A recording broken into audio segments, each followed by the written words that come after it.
누가복음 10장 38절부터 42절까지 다 같이 합독하겠습니다. 시작. 그들이 길 갈 때에 예수께서 한 마을에 들어가심에 마르다라 이름하는 한 여자가 자기 집으로 영접하더라. 그에게 마리아라 하는 동생이 있어 주의 발치에 앉아 그의 말씀을 듣더니 마르다는 준비하는 일이 많아 마음이 분주한지라. 예수께 나아가 이르되 주여 내 동생이 나 혼자 일하게 두는 것을 생각하지 아니하시나이까. 그를 명하사 나를 도와주라 하소서. 주께서 대답하여 이르시되 마르다야 마르다야 내가 많은 일로 염려하고 근심하나 몇 가지만 하든지 혹은 한 가지만이라도 족하니라. 마리아는 이 좋은 편을 택하였으니 빼앗기지 아니하리라 하시니라. 아멘. 오늘은 성경의 본문에 나오는 마르다와 마리아 이 두 사람의 삶을 통해서 우리가 같이 교훈하는 내용으로 은혜 받도록 하겠습니다. 하나님은 복의 근원이시다. 두 번 고백하겠습니다. 시작. 하나님은 복의 근원이시다. 하나님은 복의 근원이시다. 오늘 이 성경 본문에 마리아와 마르다 집에 예수님을 영접을 했습니다. 그래서 예수님이 그 집에 들어갔을 때 어떻게 예수님을 대접하고 영접했는가 하는 내용이 오늘 본문의 주된 내용입니다. 하나님은 복의 근원이다. 우리가 이렇게 고백하는데 하나님께서 우리에게 주시는 복은 눈으로 볼 수 있는 어떤 현찰로 주시는 것은 아닙니다.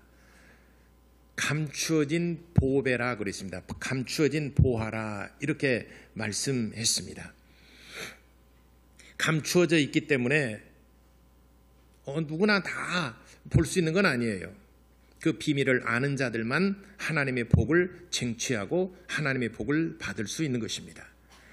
만일 누구나 다 볼 수 있는 현금과도 같은 것이라면 얼마나 교회에 많은 사람들이 몰려들겠습니까? 이렇게 전도하는 교회도 있어요. 예배 한 번 오면은 10,000원씩 준다. 저는 그렇게 5,000원에 팔려갔습니다. 처음에 저 교회 다닐 때. 근데 교회 나올 때, 한 번 교회 나올 때마다 10,000원 갖고는 내가 내 자존심이 있어. 자, 교회 나올 때마다 교회에서 50,000원씩 줍니다. 그럼 여러분, 그럼 나가야지. 저는 저희 누나가 저를 처음 전도할 때 한 달에 5,000원씩 주기로 했어요. 물론 거기에는 식대, 차비 제하고 누나가 다 차비 대주고 저는 순수하게 내가 받는 것만은 한 달에 5,000원씩. 계산해 보니까 손해보는 건 아닌 것 같고 그냥 꽁돈이 생기는 거잖아요. 일주일에 4번 앉아있는데 5,000원 준다는데 뭐 해볼만 하잖아요. 저는 그렇게 해서 저희 누나가 저를 이렇게 전도를 했는데 교회에서 한번 여러분 올 때마다 50,000원씩 준다. 한번 교회 나올 만 하겠죠. 여러분 전도할 사람 많죠. 뭐 별로 반응이 없네. 그냥 뭐 줄 건 아니니까 질러 봅시다. 한 번 올 때마다 100,000원씩 준다. 그러면은 교회 또 상당히 오겠지요. 근데 100,000원씩 주는데 딱 그 1,000,000원밖에 없어요. 그럼 100명까지 밖에 안 되잖아요. 선착순 100명만 줘. 10,000원씩. 이해하시겠습니까? 그러면 교회 몇 시까지 와야 되겠어요?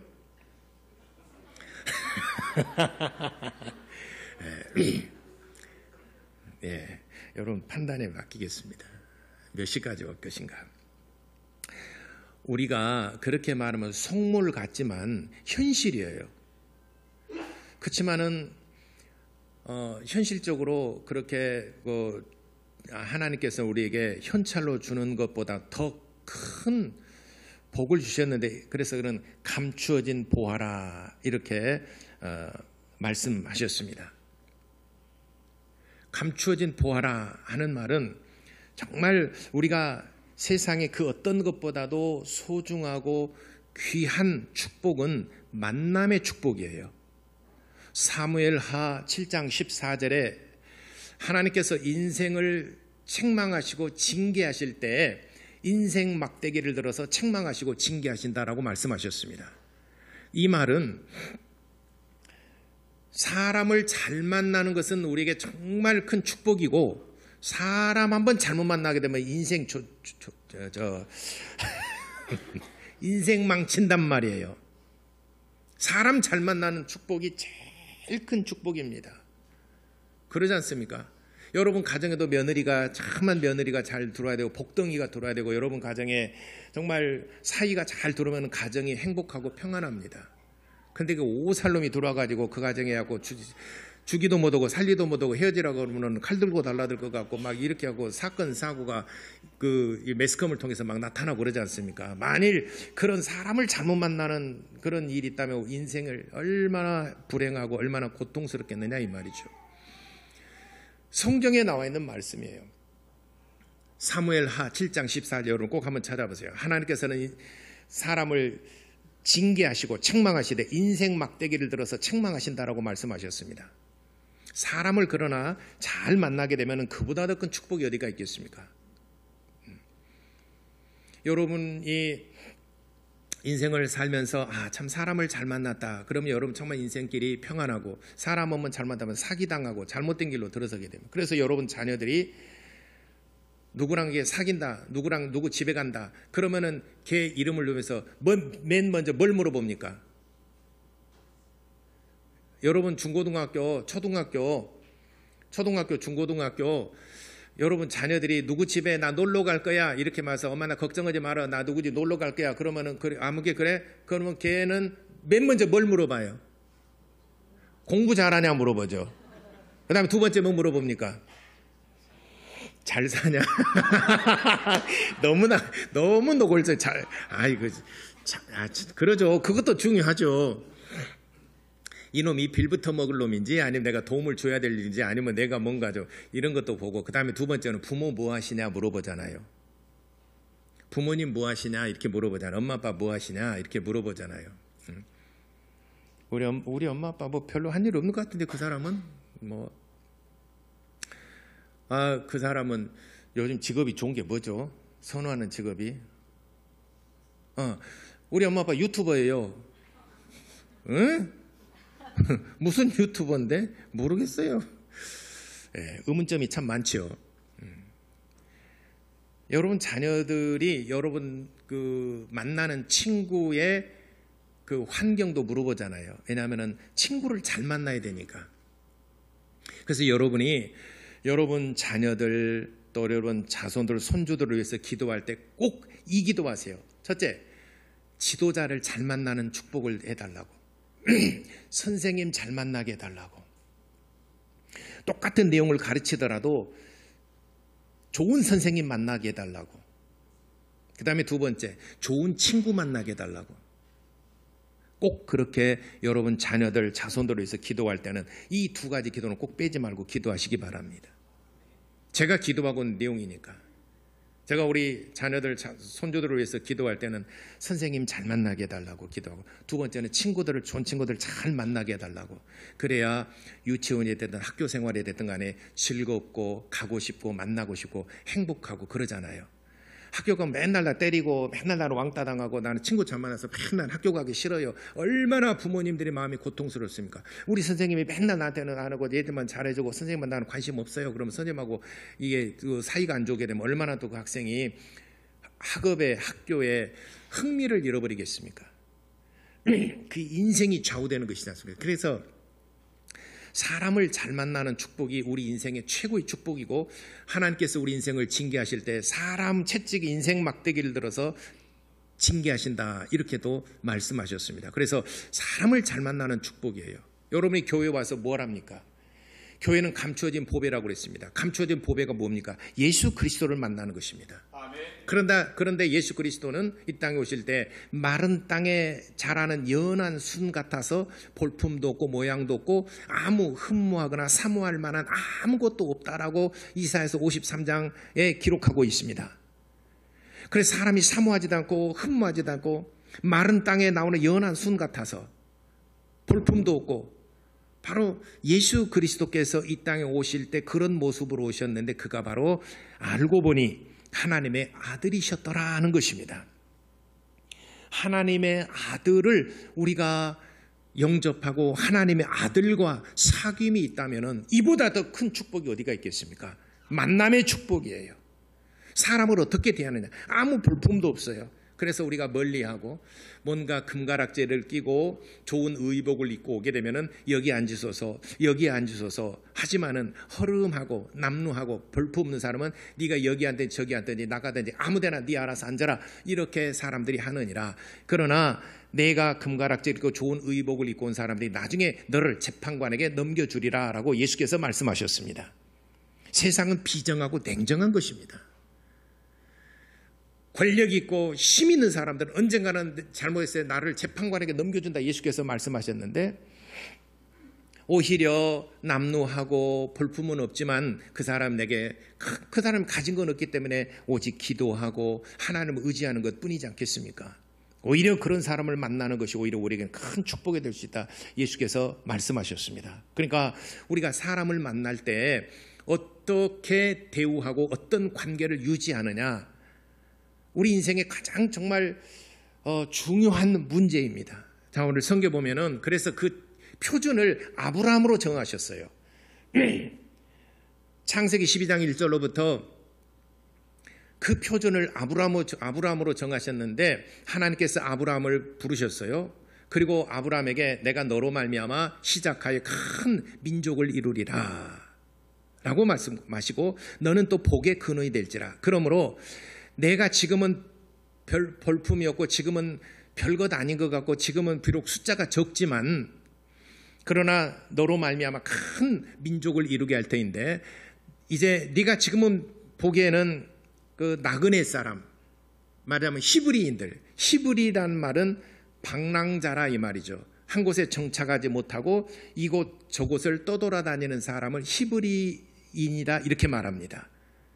히브리인이다. 그래서 히브리란 말을 붙여준 것은 이스라엘 아브라함의 그 민족 스스로가 우리는 히브리냐 이렇게 말하는 것이 아니라 이곳에 잠시 머물다가 또 떠나가고 이곳에 머물다가 또 떠나가고 그러니까는 정착한 토착민들이 볼 때 저 사람 누구지? 한 대가족인 것 같은데 한 5, 60명, 6, 70명 뭐 한 100여 명 저 사람들은 어디서 온 사람들이지?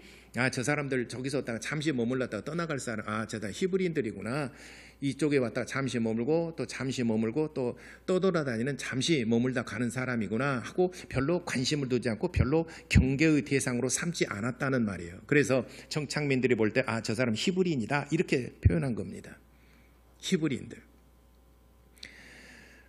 그러나 지금은 그 숫자가 적고 규모가 적고 별 볼 일 없는 것 같지만 하나님께서 아브라함에게 약속하신 것이 있어요. 네가 어디로 가든지 너를 축복하는 자는 내가 축복하고 너를 홀대하는 자는 내가 홀대하리라.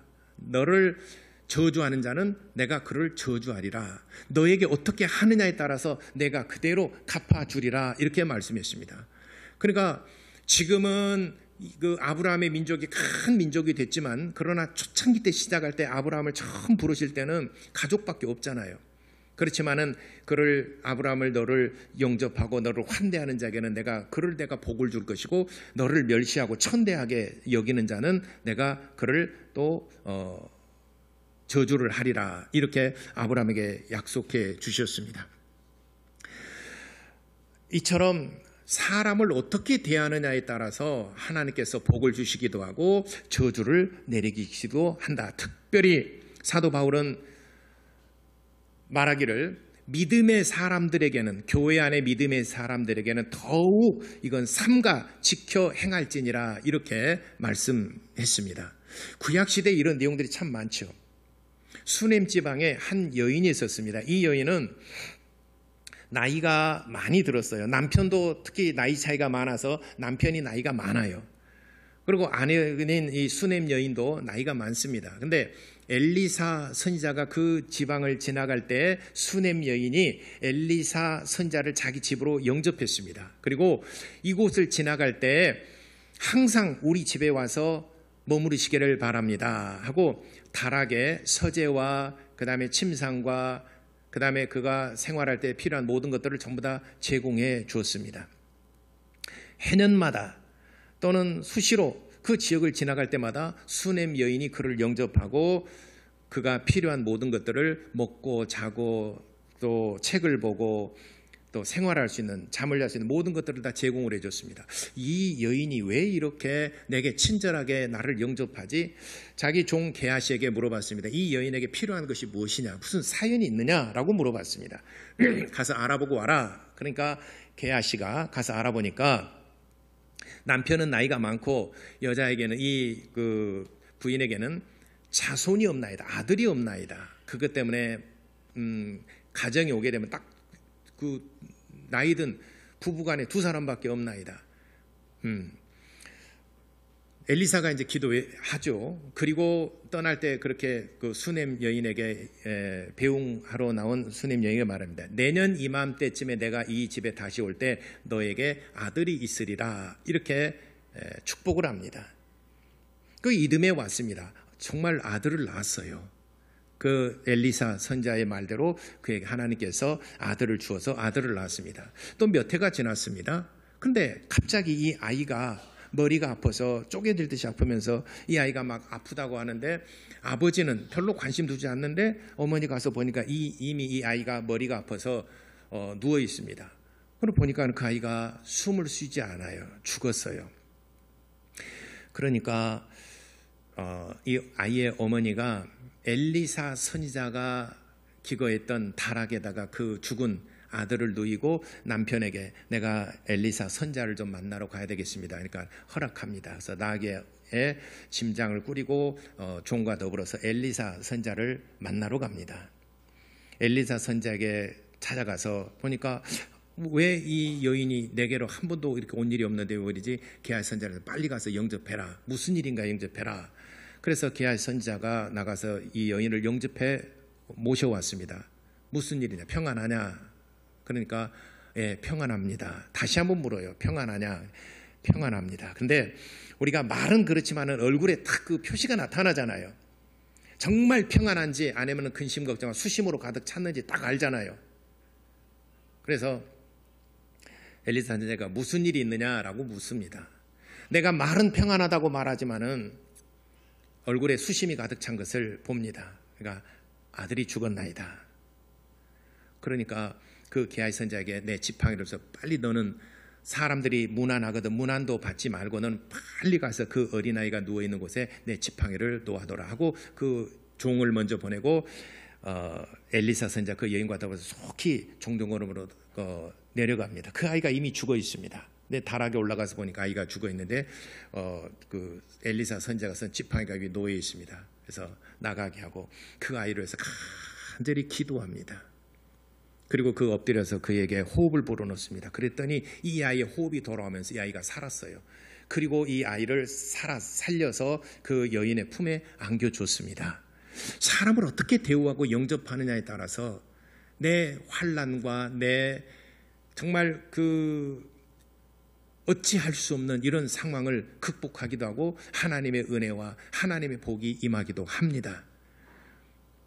하나님의 사람 엘리사를 영접함으로 그 집안에 아들을 주셨고 죽었던 아이를 살려주시는 그런 놀라운 은혜를 베풀어 주셨습니다. 열왕기하 4장 8절부터 나와 있는 내용입니다. 예수님께서 말씀하셨습니다. 제자들을 파송하실 때 너희를 영접하는 자는 곧 나를 영접하는 것이다. 나를 영접하는 자는 곧 하늘에 계신 내 아버지를 영접하는 것이다 라고 말씀하셨습니다. 그리고 너희를 영접하는 자 곧 그 가정에 너희를 영접하여 냉수 한 그릇이라도 대접하는 자는 결코 상을 잃지 아니하리라. 이렇게 제자들을 판송하실 때 말씀하셨습니다. 마태복음 10장은 제자 파송장입니다. 제자들을 파송할 때 예수님께서 말씀하신 내용이에요. 내가 보낸 자, 예수께서 내가 보낸 자를 영접하는 자는 곧 나를 영접하는 것이고 나를 영접하는 자는 곧 하늘에 계신 내 아버지를 영접하는 것이다. 그러므로 제자들에게 말씀했습니다. 어느 집에 가든지 너희는 그 가정에 평안하기를 빌라. 그 가정에 평안하기를 빌라. 너희가 빈 평안이 그 가정에 합당하면 그 가정에 네가 빈 평안이 그 축복이 그대로 임할 것이고 너희를 거절하게 되면은 영접하지 아니하게 되면은 빈 평안이 곧 네게로 돌아오리라. 이렇게 말씀했습니다. 쉽게 다시 말하자면은 하나님이 보내신 주의 종이 어느 가정에 가든지 평안하기를 빕니다. 그런데 그 가정이 받아들이지 아니하면은 내가 축복한 그 모든 축복이 다시 내게로 돌아온다는 것입니다. 제가 젊었을 때 들었던 말씀인데, 그래서 어떤 목사님은 이렇게 기도한대요. 목사도 사람인지라 나를 정말 사랑하고 좋아하는 가정도 있지만은 좀 시험 든 가정도 있잖아요. 또 싫어하는 가정이 있잖아요. 그 가정에 가서는 더 축복을 한대요. 하나님, 이 가정이 이제 마음속으로 그러죠. 이 가정 시험에 들었습니다. 그건 진짜 시험 들어본 것이고, 그렇게 하지 않고 하나님, 이 가정이 정말 우리 교회의 보배요, 정말 귀한 동역자입니다. 하나님께서 하늘을 여시고 물질에 복을 주고 자녀들의 복을 주고 막 복을 주고 막 더 많이 축복을 한대요. 왜 그렇게 하는 것 같더니 안 받아들일 거니까. 그러면 빈 평안이 누구에게 온다고? 내게로 돌아온다고. 그래서 내가 이렇게 축복해도 분명히 안 받아들일 거야. 그럼 내가 빈 평안이 다 내게로 오니까 오히려 그 시험 든 가정이나 또 받아들이지 않을 가정에는 더 많이 축복을 한다라고 하는 그런 약간의 그 아이러니컬하게 축복한다는 그런 그 설교도 들은 적이 오랫동안 기억에 남아요. 그렇다라고 그래서 제가 여러분 가정에 가서 하나님 하늘을 여시고 복을 주시고 자녀들 복 주시고 그런다고 해서 여러분 가정이 막 시험 들고 막 안 받아들이고 그런 말은 아닙니다. 그런 말 아니지만 어쨌든 빈 평안이 결코 헛되이 땅에 떨어지지 아니하고 그 가정이 임하든지 다시 내게로 오든지 한다, 이 말입니다. 그래서 어느 가정에 가든지 너희가 그 가정에 평안하기를 빌라. 만약에 너희가 빈 평안을 그 가정에서 거절하게 되면은 먼지를 털어버리라. 발에 먼지라도 털어버려. 흔적을 남기지 말라는 거예요. 너희가 왔다 갔다라고는 흔적을 남기지 말라. 근데 제가 한번 그런 적이 있어요. 제가 이제 개척해서 얼마 안 됐을 때 저는 아무런 그런 그 의도가 없이 그 어느 가정에 이제 신방을 갔는데 오면서 이제 가정에 앉아 있으니까 이제 뭐 이런저런 먼지도 마치 나오면서 먼지 털었어요. 진짜 이렇게. 그랬더니 나중에 그 시험 든 건 아닌데 목사님 우리 가정에서 나오면서 발에 먼지를 털어버렸다고 막 그런 얘기가 막 돌았어요. 그래서 아이고 먼지라도 소중한 것이구나. 절대로 가면은 먼지 털어서는 안 되겠구나. 하다 보면 먼지에 털 수도 있잖아요. 이렇게 강아지 키운데 강아지 털도 묻을 수도 있잖아요. 그대로 가지고 와야지. 그거 좀 강아지 털 있다고 좀 털었다고 하면 오메 우리 목사님이 우리 집에 하고 옷에 먼지도 다 털어버렸다고. 먼지 턴 게 아니라 개털 털었어요. 여러분들 오해하지 마시기 바랍니다.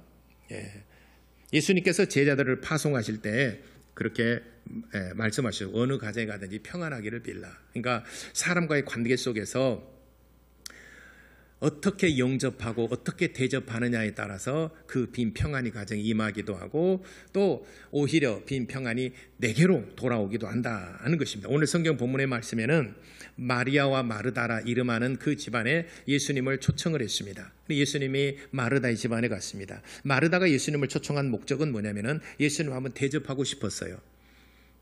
그래서 예수님을 초청하고 마르다 언니는 음식을 부지런히 만들어서 예수님께 대접하려고 합니다. 근데 그 동생 마리아는 예수님의 그 발치에 앉아서 발끝머리에 앉아서 예수께서 하신 말씀을 이렇게 듣습니다.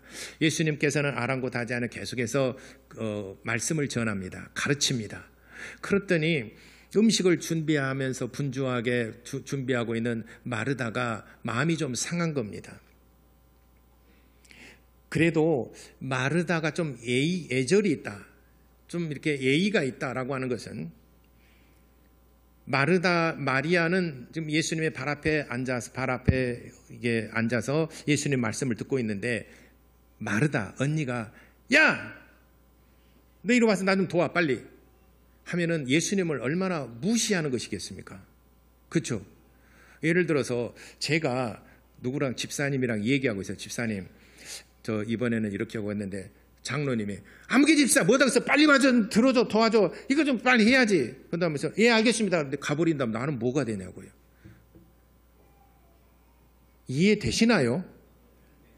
그러면은 뭐라고 말했어요? 좀 교양이 있는 장로님이라면 목사님 일이 바쁘니까 그 대화 끝나는 대로 집사 좀 와서 도와서 일 좀 돕게 하시면 안 되겠습니까? 라고 나한테 얘기하게 되면 이 사람 참 교양 있는 장로님이고 배운 장로님이구나 이렇게 우리가 인식할 수 있잖아요. 근데 나하고 지금 대화하고 있는데 김 집사 빨리 와서 도대체 뭐 하고 있어? 빨리 와 그러면서 예 알겠습니다 하고 가버린다면 나를 무시하는 거잖아요. 마르다가 교양이 있는 여자라고 하는 거 느껴지는 것이 예수님께 그렇습니다. 예수님 지금 나 혼자 일하는 것을 두고 보시겠습니까? 내 동생을 명하여 나를 도우라 이렇게 하시옵소서 이렇게 예수님께 청합니다. 이 교양 있고 배운 여자잖아요.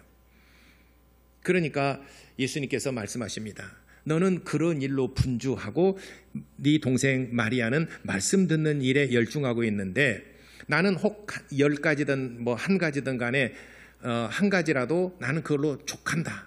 내가 이 가정에 온 것은 음식을 먹으러 온 것이 아니라 나는 말씀을 전하라고 이 가정에 복을 주려고 왔다라고 하는 것에 대해 말씀하셨습니다. 그러면서 이어서 말씀하시기를 마리아는 이 좋은 편을 택하였으니 이것을 결코 빼앗기지 아니하리라 이렇게 말씀했습니다. 그러니까 여러분들이 예수님을 어떻게 영접할 것인가, 먹고 사는 일에 이용할 것인가, 아니면은 예수님의 말씀을 듣고 그 말씀의 은혜를 받으려고 할 것인가. 예수께서는 분명하게 말씀했습니다. 이 세상에 있는 것은 혹 한 가지만이라도 나는 족하다. 그것을 위해서 내가 온 것이 아니고 내가 말씀을 전하러 왔기 때문에 마리아는 좋은 편을 택하였으니 빼앗기지 아니하리라. 여러분도 항상 좋은 편을 택하는 그런 축복이 있게 되기를 바랍니다. 항상 좋은 편을 택하여 그 복을 빼앗기지 않는 사람. 그래서 여러분들이 예배드릴 때 항상 하나님의 말씀에 집중하고 하나님 말씀을 듣기를 위해서 여러분들이 정말 준비하고 그런 심령 가운데 하나님께서 복과 은총을 베풀어 주신다는 것입니다. 여러분들이 예배드릴 때, 여러분 이제 신방 가서 예배드릴 때 모든 걸 다 준비하고 예배드릴 때는 예배에 집중하면은 좋겠습니다.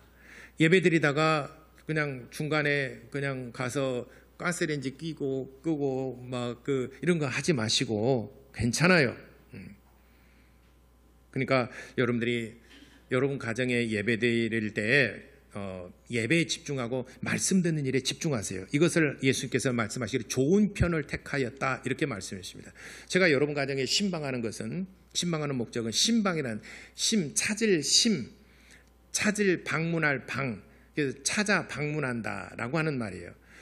그래서 이 신방한다라는 말은 여러분 가정, 개인의 가정에 가서 내가 주의 종이 가서 하나님 이 가정입니다. 모든 우리 성도들 많은 가정, 세상에는 많은 집안이 있지만은 많은 집안, 많은 집들이고 많은 사람이 사는 곳이 있어요. 그 중에서 콕 집어서 하나님 이 가정, 아무개 집사, 아무개 이 가정 위에 하나님께서 묶인 문제들, 저는 자세한 내용들을 잘은 모르지만 하나님께서 이 가정에 복을 내려주셔서 여러분 가정에 복을 내린다는 것이 여러분 가장 큰 복이 뭐겠습니까?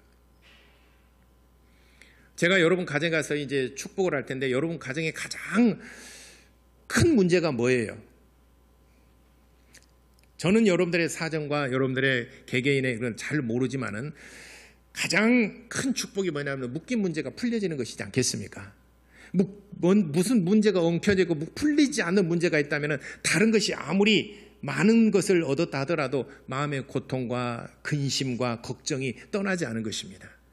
그래서 마음을 고통스럽게 하고 근심하게 하는 이 묶인 문제가 풀려지는 것, 저는 첫째 그것을 위해서 여러분 가정을 축복합니다. 묶인 문제가 풀려지도록. 그 다음에 두 번째 중요한 문제가 뭐겠습니까? 여러분 가정에 여러분 자녀들이 잘되고 또 하나님의 선하고 좋은 길로 인도하심을 받는 것입니다. 내가 아무리 많은 것을 가졌고 내가 건강하고 내가 많은 것을 누리며 산다 하더라도 자녀들이 잘 안 되면은 그것보다도 걱정되고 근심거리가 없습니다. 그러나 내가 돈벌이는 조금 시원찮고 사는 것은 좀 궁색하게 살아도 애들이 잘 되고 애들이 행복하고 애들이 정말 활기차고 한다 그러면은 그것으로 인해서 우리는 더 큰 기쁨을 누릴 수 있는 것입니다. 내가 많은 재물과 많은 것 세상에 이런 것들을 문화를 누리며 산다 하더라도 자녀들이 잘 되는 복과 비교한다 그러면은 여러분 안 바꾸겠죠. 여러분 자녀들이 더 잘 되는 것이 여러분들한테 큰 축복이고 행복이고 기쁨이고 행복이지 않겠습니까? 그래서 제가 여러분 가정에 가는 것은 여러분 가정이 한 해 동안 묶인 문제들 또 어려운 근심 걱정이 되는 문제들을 위해서 제가 축복하고 여러분 자녀들을 위해서 제가 축복하려고 가는 것입니다. 이 가정입니다. 콕 집어서 예배 중에도 제가 축복 기도를 하는 것은 양손을 들어 축복하는 것은 오늘 예배하는 모든 심령들 가운데 오른손에는 무슨 복이 있다고 그랬어요? 잠언서 3장 16절에 오른손에는 장수의 복이 있다라고 그랬습니까? 장수의 복이 있다라고 그랬습니다. 왼손에 좌수에는 뭐가 있다라고 그랬습니까? 부귀의 복이 있다라고 말씀했습니다. 다시 말하자면 오른손에는 건강의 복이 있고 왼쪽에는 물질의 복을 구약시대 제사장들이 축복할 때는 양손을 들어 축복을 했습니다. 잠언서 3장 16절에 오른손에는 건강의 축복이 있고 장수하는 축복이 있고 왼손에는 물질의 축복이 있다라고 부귀영화의 축복이 있다라고 그랬습니다. 그래서 축복 기도할 때는 양손을 들어서 축복에 나서는 오늘 회중들 가운데 오늘 말씀을 받아들인 모든 심령들 가운데 이런 복이 있기를 소망합니다 하고 복을 내리는 것입니다. 그런데 개인적으로 안수할 때가 있어요.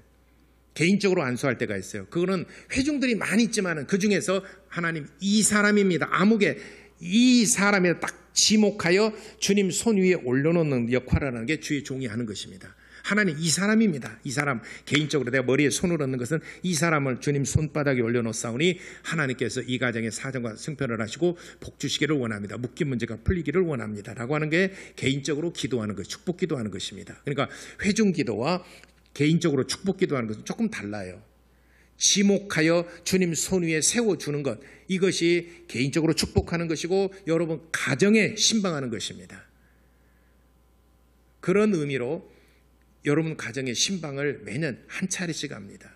저는 우리 모든 교우 여러분, 성도 여러분들이 정말 잘 되고 잘 살고 여러분 자녀들이 잘 되는 것이 진짜 저는 경쟁 상대가 아니라 저는 그 진짜 축복이에요. 그건 하나님이 제게 주신 하나님의 마음이에요.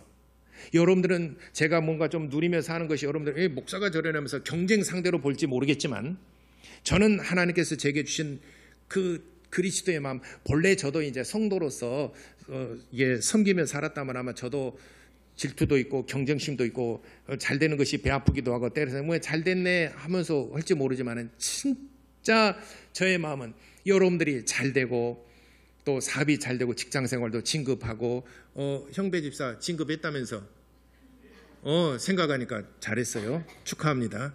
지난주에 정말 우리 유희가 벌써 30주년 감사했어요. 어디요? 고등법원인가? 잘은 모르겠어요. 직책은 하여튼 법률연구원으로 알고 있는데 연구원인데 30주년 미리 앞당겨서도 축복해주고 저는 진짜 우리 교인들이 잘 되는 거 저는 축복하고 잘 되기를 바라고 여러분 가정이 자녀들이 잘 되고 자손들이 잘 되고 그런 거 진짜 바라는 게 저는 그리스도 예수의 마음 하나님께서 목회자인 저에게 주신 마음이라고 저는 확신합니다. 이것이 선천적인 마음이 아니라 후천적으로 하나님께서 저에게 주신 마음이라고 저는 확신합니다. 처음부터 제가 모든 사람에게 막 잘 되기로 그런 건 아니에요. 저도 질투도 있고 저도 남들보다 경쟁해서 막 그냥 더 좋은 위치에 가고 그러기를 원해요. 저도 본래는. 그렇지만 제가 목회한 이후로 우리 교우들 가운데는 누가 다쳤다, 누가 아프다 그러면 진짜 마음 아프고 누가 잘 되다 그러면 진짜 여러분 부모님처럼 저도 좋아하고 그래요. 그러니까 여러분 가정에 가서 제가 축복하고 개인적으로도 축복하고 여러분 가정에 이 가정입니다. 하나님 이 가정, 하나님 이 사람입니다 하고 지목하여 핀셋으로 콕 집어서 주님 손바닥에 올려놓고 제가 축복하는 것이 바로 제가 해야 될 하나님께서 저에게 주신 임무, 주님의 일이라고 저는 여깁니다. 그래서 제가 여러분 가정에 신방하는 것이니까 여러분들을 저를 어떻게 대할 것인가, 마리아와 마르다가 예수님을 어떻게 영접하고 어떻게 대할 것인가 하는 것도요. 수넴 여인이 엘리사 선자를 어떻게 대우를 하고 어떻게 영접했는가.